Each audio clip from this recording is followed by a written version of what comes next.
This original WSRE presentation is made possible by viewers like you. Thank you. Mailman turned hit songwriter Jim McBride on this edition of Conversations.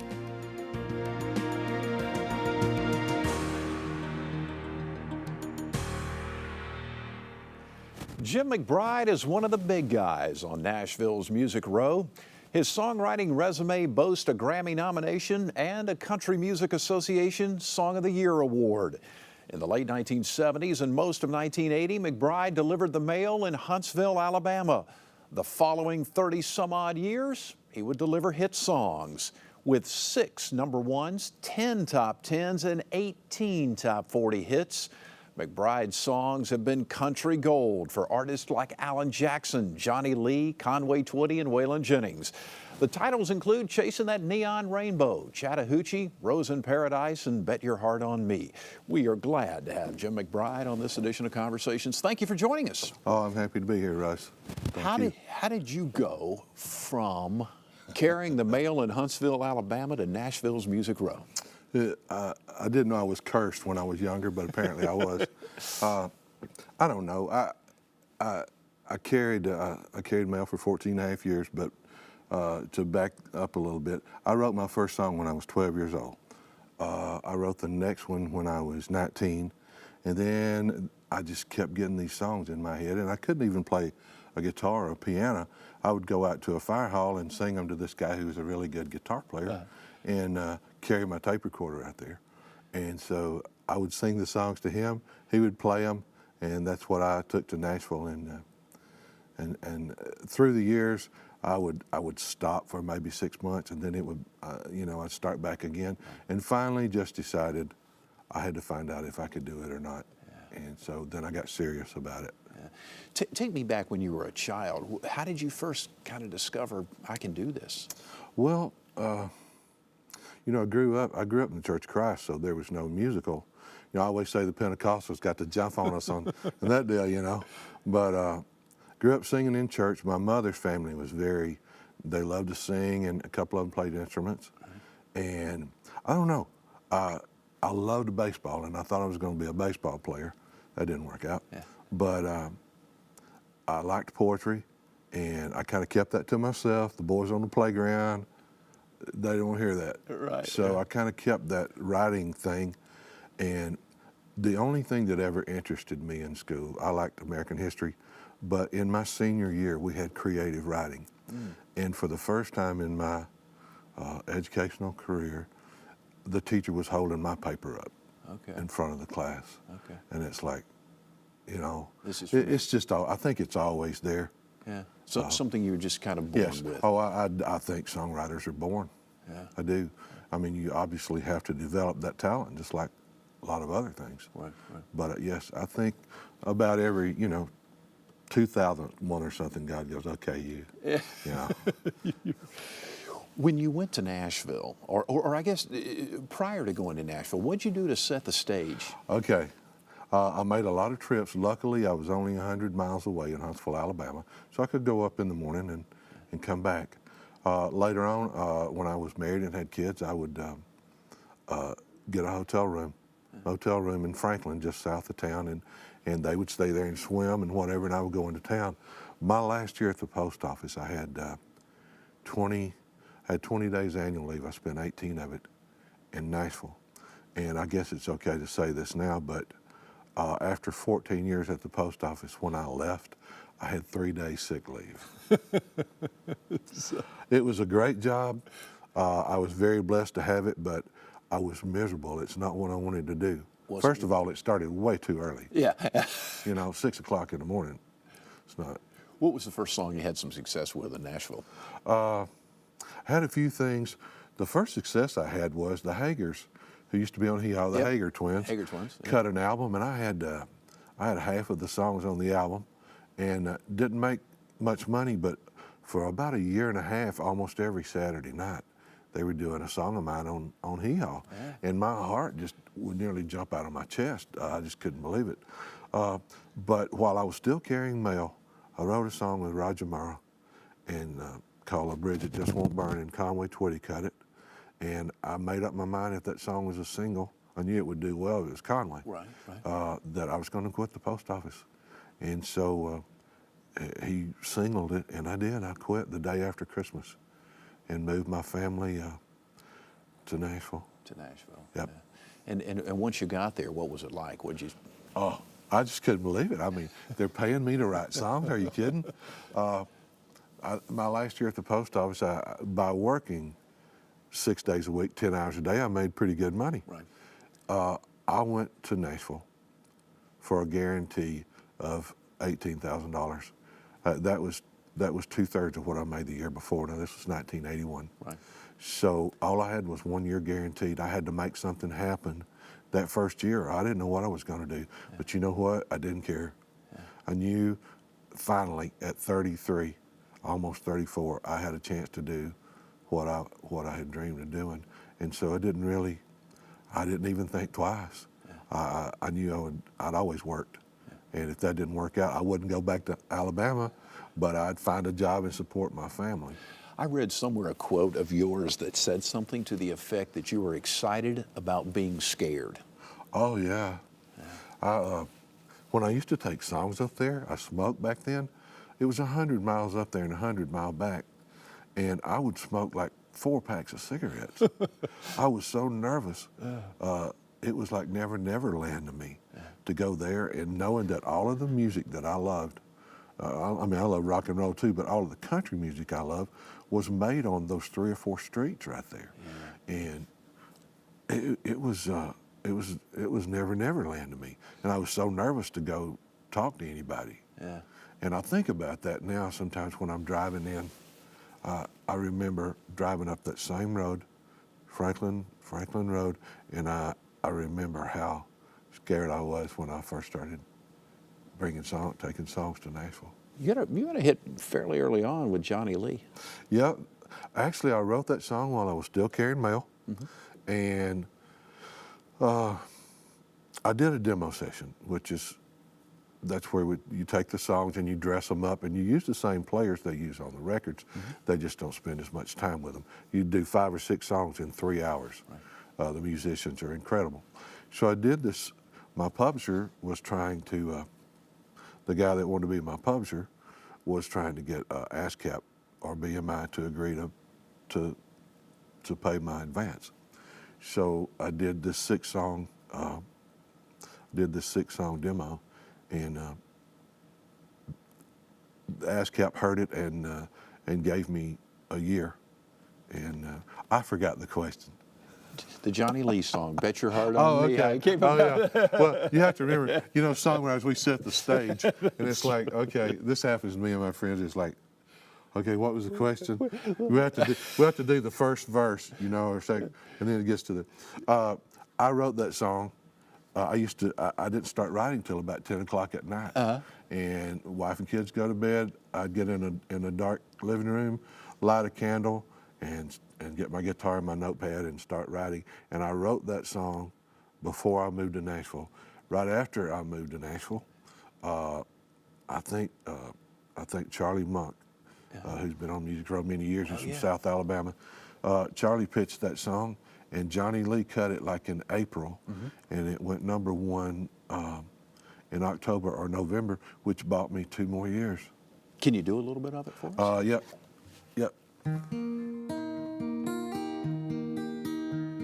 You took a chance on him. He broke your heart and he left you crying. You lost your will to love again. You ain't even tried. All you need is someone to love you tenderly. Well, here I am, take my hand, and bet your heart on me. You can bet your heart on me. Honey, you can be a winner. Forget about the last time out. You were just a beginner. Don't be afraid, you've got it made. If you just let it be. lay your love down one more time, bet your heart on me. That's nice. Well, thank you. When I'm playing out live, I say, everybody remember the song Looking for Love? And they all go, yeah, yeah, yeah. And I went, God, I wish I'd written that song. And of course, that was like a huge hit for him. Oh, you know, because most of them don't know that thing. Oh, he wrote that song. And I go, no, I wish I had. But I wrote the one after it. That's right, that's right. And of course, that was during the urban cowboy era. Yes, that was. Yeah. I moved there right at the end of the urban cowboy. It was kind of still going on, and it was a blessing and a curse, because the music crossed over. Right. They weren't trying to cross over, but because of the popularity of the movie, you got guys on Wall Street wearing Western jackets and cowboy boots. That's right. So it was kind of a fad. Right. But they sold a few records, and they thought, oh, you know, if we make these arrangements a little more pop, then we'll get the pop market. And then it kind of went off into somewhere. You know, a lot of it's like, we don't really know what this is. It's not country. And then that kind of set the stage for the resurgence that came in 1989, that started really with Randy Travis in '87. Right. It kind of set the stage for that. There were a few people who did well, like Kenny Rogers. Right, right. And Alabama was doing okay then. Well, you had, talking about that, so in the late 80s and early 90s, so you had, as you mentioned, Randy Travis and Clint Black and Garth Brooks and some little fellow that you probably know pretty well named Alan Jackson. Yes, yes. The fact that all of those people came at the same time and hit at the same time was just absolutely astounding. Every week there was a new artist with a great song. Yeah. For a while, Clint Black was the hottest thing, and then Garth, and then there's Alan, and then there's Vince, there's Patty Loveless, then a little bit later Brooks and Dunn, Diamond Rio. The list just, it's like, when is it ever going to stop? Yeah. And everybody was making money, and it was good times in Music City, huh? Yeah. And you know what?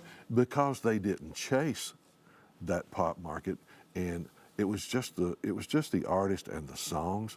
The young people gravitated to it, and so this time it wasn't a fad. It was about the music. Right.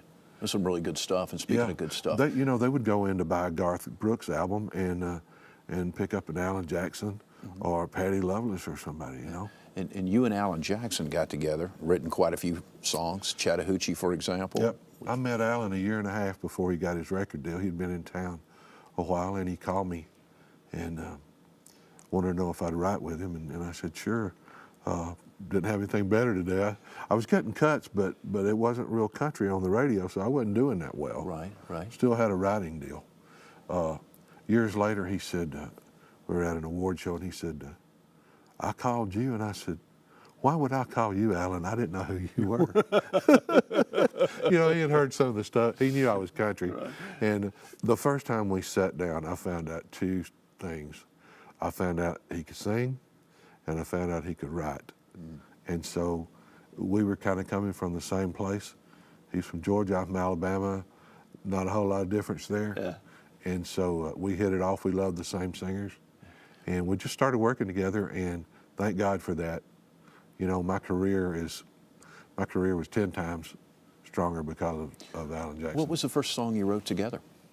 I'm pretty sure it was Neon Rainbow. Neon Rainbow, chasing the, and which is almost a story of the music business and what it's like of a. Yeah, you know, I had that idea for 2 years, chasing that neon rainbow, living that honky tonk dream. I had written that down and held on to it for 2 years, and I knew what it was about, but I didn't live that. I wasn't in a band growing up, and I wasn't in a touring band, and so. When I met Alan and he starts telling me about what all he's going through, then I said, I think I got a song title you need to hear. And we wrote the song, and thank God. Yeah, it was a great song. Well, it was good for him, and it was really good for me. Why don't you do some of it for us? All right, I'll do a little bit. Chasing that neon rainbow. Alan Jackson recorded it. Jim McBride. They've already found out that I did not come to Nashville to be a picker nor a singer.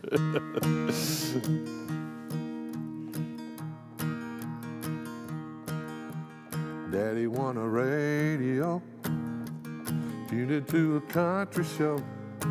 I was rocking in the cradle to the crying of a steel guitar. Mama used to sing to me, taught me that sweet harmony. Now she worries 'cause she never thought I'd ever really take it this far.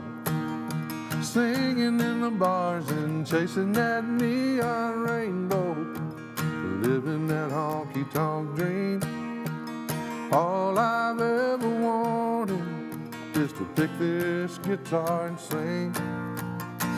Just trying to be somebody, just wanna be heard and seen. Chasing that neon rainbow, living that honky-tonk dream. Chasing that neon rainbow, living that honky-tonk dream. Very good, very good. But there was a lot of people in Nashville could relate to that. Huh? Oh yeah, yeah, and they, you know, they come there by the hundreds every week. They literally, it's like Broadway to dancers and actors in Los Angeles and LA, like Hollywood. Yeah. They're songwriters. There's so much talent in that town. It's just ridiculous. What does it take to make it? Takes talent. If you don't really have any talent, the chances of making it are not very good. You can try to buy your way in, but that's not going to work. Right. Not for long anyway. You have to have talent. You have to have persistence. I have Scottish-Irish ancestry. I have a really hard head. I'm very stubborn, and that's probably served me well. Mm-hmm. You can't get your feelings hurt and quit. Right. Because you're going to get rejected over and over and over again. And then the last thing is something you really can't control. They say you have to be present to win. You just have to you have to stay there and do everything you can and just keep doing that. And if you've got talent and you're persistent, you will get a shot. Mm-hmm. You know, it may or may not work for whatever reason, but if you have talent and you're persistent, you will eventually get a shot. When you take a look at the industry today as compared to what it was when you were starting out, what are the biggest changes? Obviously technology, but besides that? You know, the music changes from time to time. So that's a kind of a cyclical thing. That's going to happen. There's no doubt. The first thing that hurt us, to be quite honest, is when radio stations became conglomerates. Mm-hmm. And so you don't have your local stations anymore that get the records in, and they listen to them and they play them on the radio, and people call in. Right. And if they like them, they keep playing them. Right. So what you ended up with there after a while was a guy sitting in an office somewhere, and he's listening to the songs, and he's deciding what all of you people are going to listen to. Right. Maybe 40 or 50 stations. Right. Whatever he says, well, that's horrible. Yes. You know, people can only choose from what they hear. My friends write songs that I would love for my sister back in Alabama and people to hear. They're wonderful songs, but great songs have a hard time getting on the radio sometimes. Because radio has become so corporate. Oh, yeah. And in a lot of ways, and you correct me if I'm wrong, and I know a lot of people in the radio industry would agree with me on this, radio is hurting itself. I mean, you've seen the rise of internet radio, you've seen the rise of satellite radio, and right now, as we sit here today, you still cannot break a country artist a major career without radio, but that could change. Yeah, it's probably going to. Yeah. Just because it's never happened doesn't mean it won't. And then the thing that just devastated the whole industry, the record labels, first of all, they weren't prepared for digital downloading. They weren't prepared for the internet. Mm-hmm. You know, an 18-year-old guy comes along and totally cleans them out. Yeah, yeah. And they're still playing catch up. From the Napster. From Napster. If they had been aware, if they had gone to this kid or whoever when it first started and said, look, we need to go into business together. Mm-hmm. Way behind the 8 ball. Mm-hmm. And now they're still playing catch up. We're still playing catch up. And in the meantime, it's just been devastating. It's like walking into a store and just picking up whatever it is you want and walking out with it. For free. Yeah, yeah. And so the money has really dwindled down. Yeah. But I guess probably particularly for the writers and. Well, we're the last on the food chain. Right. You know, the record labels collect the money, and then they pay the publishers, and the publishers pay the writers. And so, yeah, there are hundreds of people that were working in the industry back in the 90s that aren't there anymore, probably thousands. Wow. And songwriters, the number of professional songwriters has dwindled greatly. Even the old catalog songs that have always paid well, they're not paying as much anymore. There's too much of it going out there and not being collected on. Yeah. Tell me about your business, your copyright recapture business. What's that all about? Well, after I'd been in town about 25 years and making my living writing songs, I guess I needed a break. I was burnt out. So I'd gone to an NSAI, Nashville Songwriters Association town hall meeting, and they were talking about recapturing copyrights, which I'd never given much thought to. I was just happy to be there. What do you want me to sign? Mm-hmm. You're going to give me money to write songs? Okay.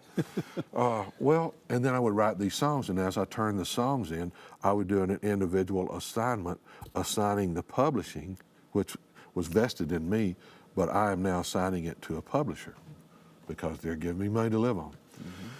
Mm-hmm. So in looking into it, my sons were looking for something to get into. They'd had a country rock band that they'd been playing for about 10 years and had a record deal for a few minutes and lost it, so they were looking for something to do. And so we started investigating this and decided to start a company. Now we couldn't look around and see, you want to start a Quick Mart, you go into Quick Mart and see how they do things or whatever. There's nowhere to look. Right. There were lawyers that were doing copyright terminations as part of estate planning or whatever. So we found that before 1978, January 1st, if you wrote a song and assigned it to a publisher in 56 years, you or your heirs could file the paperwork and get the publishing back on that song. Okay.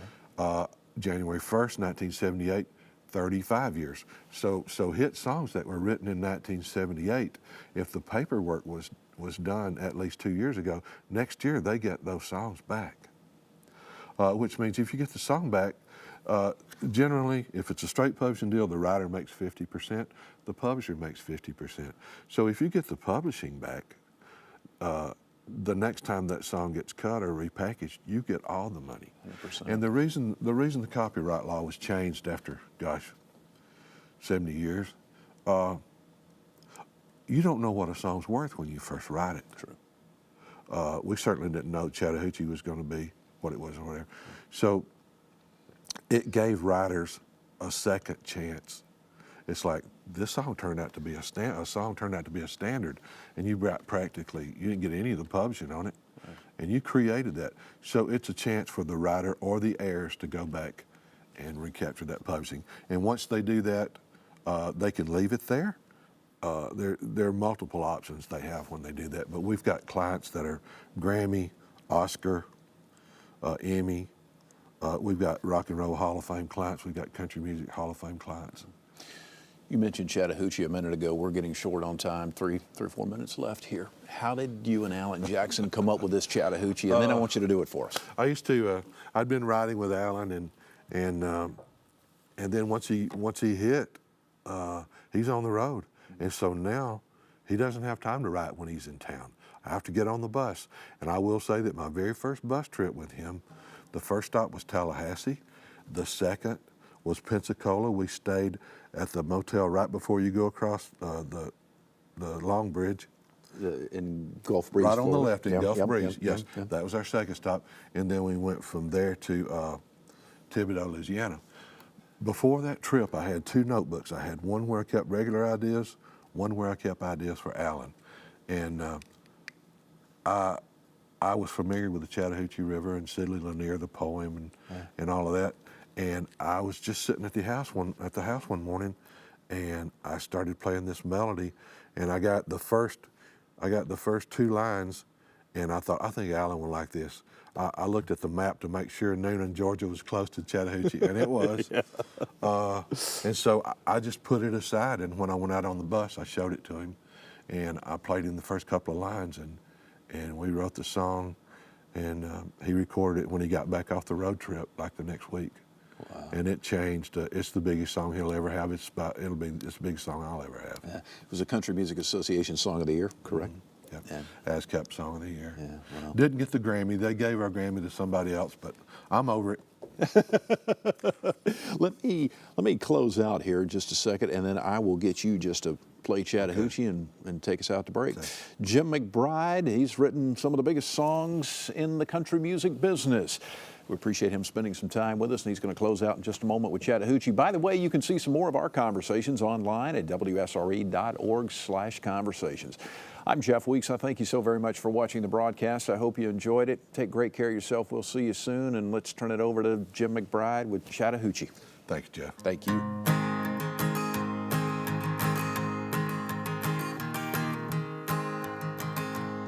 Well, way down yonder on the Chattahoochee, it gets hotter than a hoochie coochie. We laid rubber on the Georgia asphalt, got a little crazy, but we never got caught. Down by the river on a Friday night, pyramid of cans in the pale moonlight, talking about cars and dreaming about women. Never had a plan, just living for the minute. Yeah, way down yonder on the Chattahoochee, never knew how much a muddy water meant to me. But I learned how to swim, learned who I was, a lot about living and a little about love.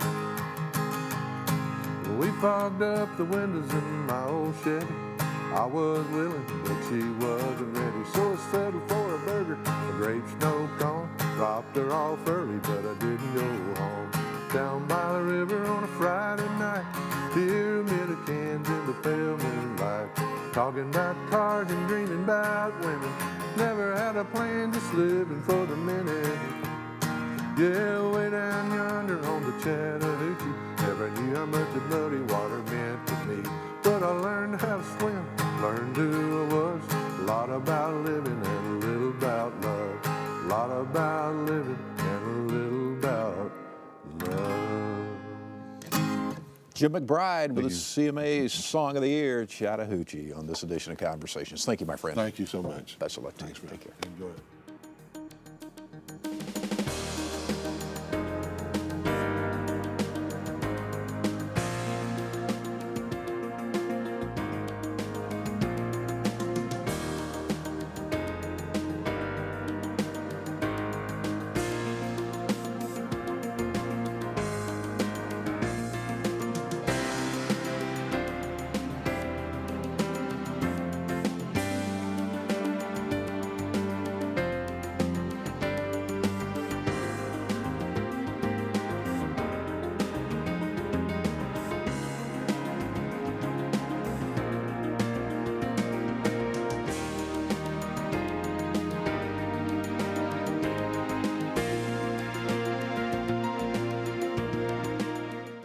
Support for this program is provided in part by these corporate sponsors.